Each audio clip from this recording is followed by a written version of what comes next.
Hello and welcome to Oboe Windfree Wednesday. Joining me today is Deirdre Power, who collaborated with the ICO to make COVID Captured, the first production in our I Create online series.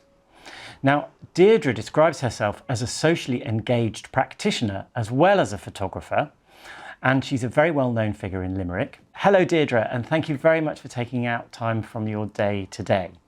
Hello Matthew, thank you very much. Lovely to talk to you. Thank you. Now, the first thing I wanted to really ask was, how did you approach your vast catalogue of photos and how did you whittle them down in the selection?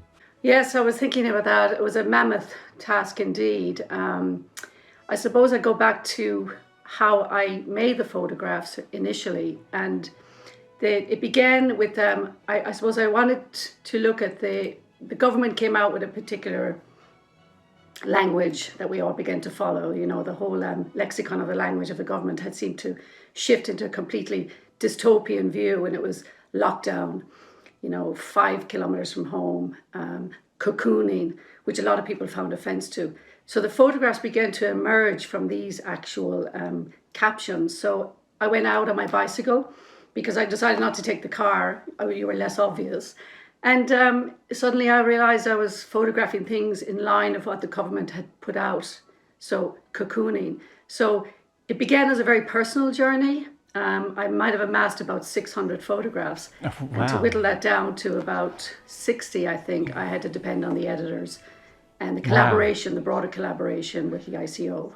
Absolutely. And with Phil's work as well, which was great. Now, as well as a photographer, what is a socially engaged practitioner? I mean, what makes you a socially engaged practitioner? I suppose the social engagement comes from the idea of where working with, it's like a meaningful interaction with communities of place and interest. And in I suppose the broader social and political intentions are at the core of the practice.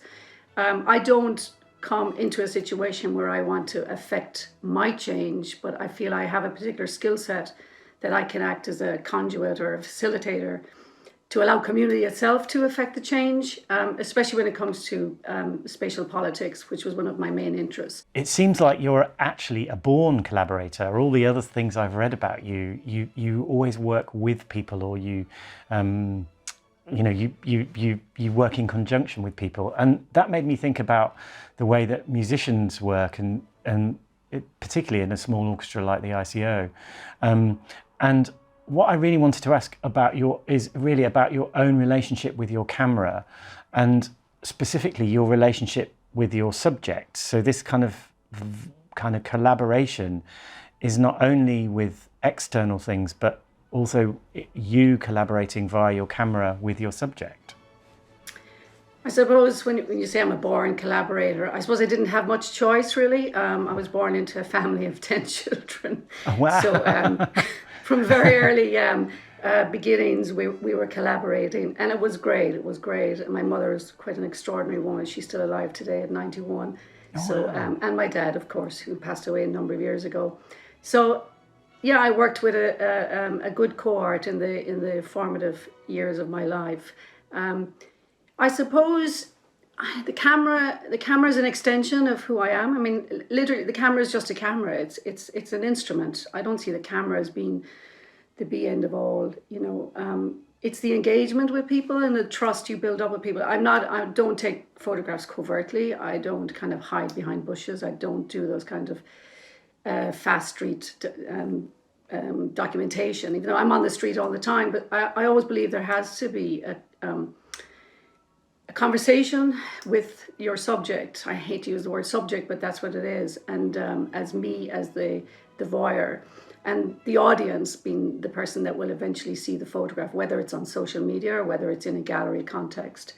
So the collaboration begins at a very early stage. And I don't want to use the words, cliched words of through the lens, that whole notion of, the point, shoot, all of these things, but that's basically what it is. It does empower you because a camera, the physical, tangible camera, as opposed to the phone, even though a lot of these pictures in the COVID captures were taken by phone, because of the immediacy of the phone, being able to just put it in your pocket and cycle around.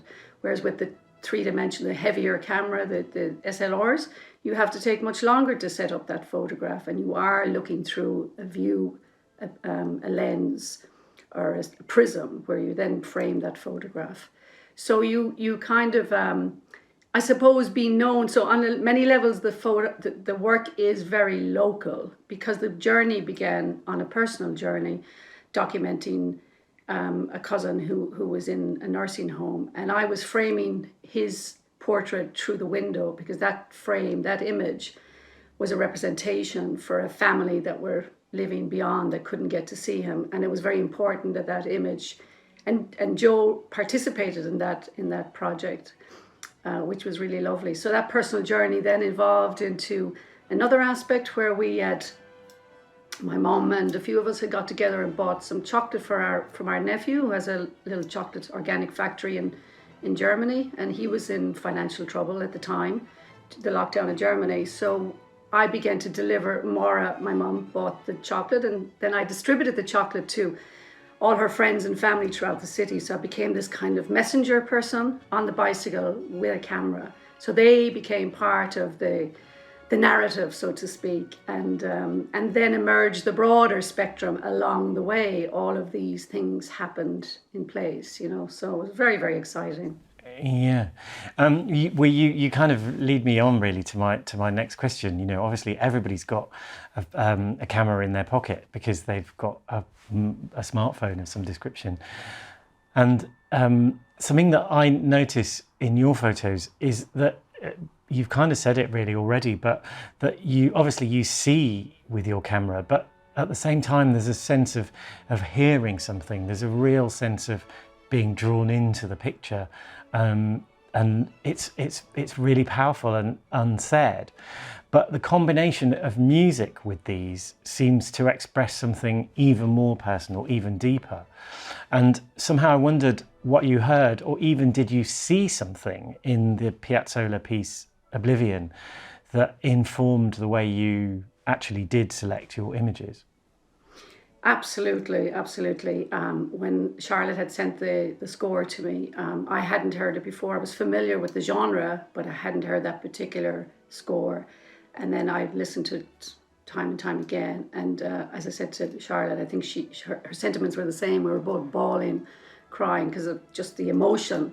So how do you remove the nostalgia? How do you remove the personal to marry these two genres together, the still image and the score? Because traditionally it's not really done. In film, you have the moving image, and then you have the score that accompanies the moving image. So there's a collaboration that starts at the very beginning, whereas this was kind of coming in at the end and then reconstructing how the score could in some way carry these photographs. And I kind of use this analogy of where like such deeply moving music, how could these super saturated, light, happy, utopian images that were reflecting a dystopian society we were in almost complement? So I kind of look at the analogy of it being that the photographs when somewhere were being carried by the vessel, which was the score.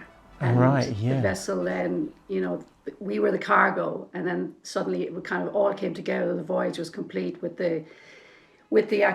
Phil Shannon's editing at the end. So there was that broader collaboration pulled the whole thing through. Yeah. Deirdre, it's such a shame we don't have more time to talk, because from our chat today and all I've learned about you and your work, there's so much more we could go into. And again, thank you so much, Deirdre. Thank you, Matthew. COVID Captured is the first of the Irish Chamber Orchestra's I Create Online series, and it is released tomorrow. It's across all our social media channels, so keep an eye out and be sure to watch it. Take care, everybody, and see you next week.